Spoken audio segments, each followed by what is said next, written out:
The horrible death of Henry VIII. 1. Introduction.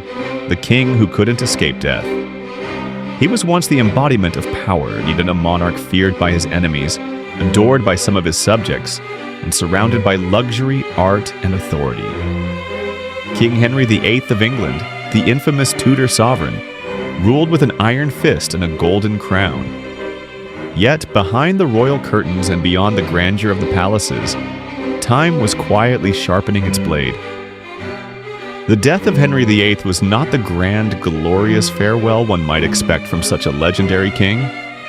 It was instead a drawn-out tragedy, grotesque, painful, and soaked in the stench of decay.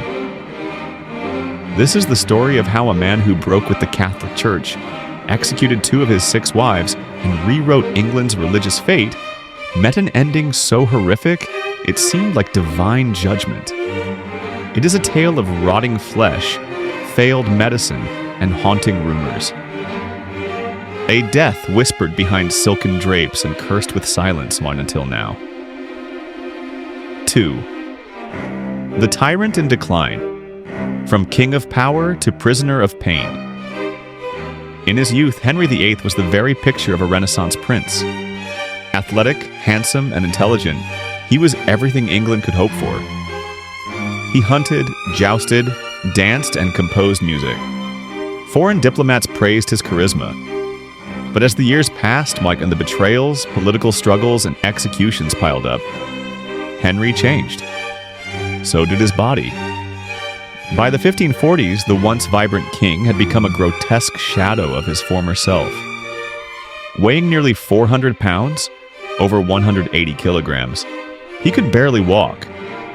His waist measured over 54 inches. He suffered from severe gout, migraines, and ulcers. But worst of all was the leg injury he had sustained years earlier in a jousting accident, a wound that never properly healed.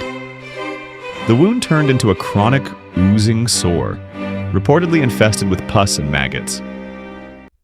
Doctors of the time tried to apply traditional treatments, mercury, herbs, cauterization, but nothing worked. The infection worsened.